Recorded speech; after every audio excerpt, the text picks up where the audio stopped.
नमस्कार दोस्तों, आपका स्वागत है आपके अपने चैनल TGNI वर्ल्ड में।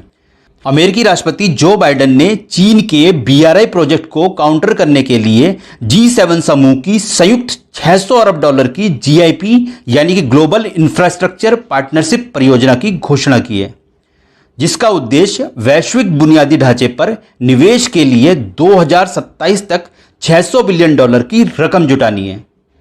G7 देश इस प्रोजेक्ट के द्वारा दुनिया के उन गरीब देशों में बुनियादी इंफ्रास्ट्रक्चर जैसे सड़क और बंदरगाहों का निर्माण और विकास कराएंगे, जो पैसों की कमी के चलते इन प्रोजेक्ट्स के लिए चीन पर निर्भर करते हैं।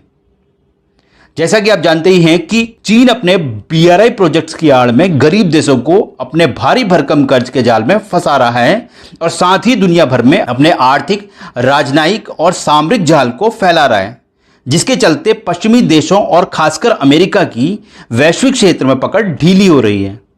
अपनी इसी पकड़ को फिर से मजबूत बनाने के लिए G7 देश GIP परियोजना को सामने लाए हैं, ताकि छोटे और आर्थिक रूप से कमजोर देश चीन की BRI परियोजना से जुड़ने की जगह G7 देशों की GIP परियोजना में दिलचस्पी दिखाएं। चीन की BRI परियोजना वैसे भी सदा संदेह के घेरे में रही है, क्योंकि चीन किसी भी BRI परियोजना में शामिल देश को कभी भी परियोजनाओं की शर्तें पब्लिक डोमेन में लाने की अनुमति नहीं देता है, जिसके चलते उस देश की जनता को कभी भी यह नहीं पता चलता कि उनके देश में चलने वाले BRI प्रोजेक्ट्स किन शर्तों पर चालू किए गए हैं। जिसका सबसे बड़ा उदाहरण पड़ोसी देश श्रीलंका है, जिसका हम्बनटोटा पोर्ट चीन ने 99 सालों की लीज पर ले लिया है। पैसों की कमी के चलते ही श्रीलंकन सरकार ने हम्बनटोटा पोर्ट चीन को लीज पर दिया है, पर श्रीलंकन संसद में पेश की गई एक रिपोर्ट ने चौंकाने वाला खुलासा किया है। रिपोर्ट के अनुसार हम्बनटोटा पोर्ट को लीज पर देने के बावजूद श्रीलंका ने चीन का कर्ज भी चुकाना है। मतलब ना तो पोर्ट ही हाथ में रहा और ना ही पोर्ट को बनाने में लिए कर्ज की कोई माफी मिली, ना उसमें कोई रियायत मिली।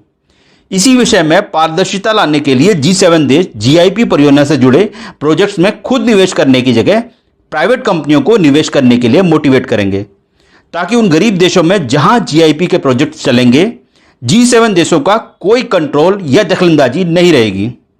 वे देश स्वतंत्र होकर इन कंपनी से डील करेंगे।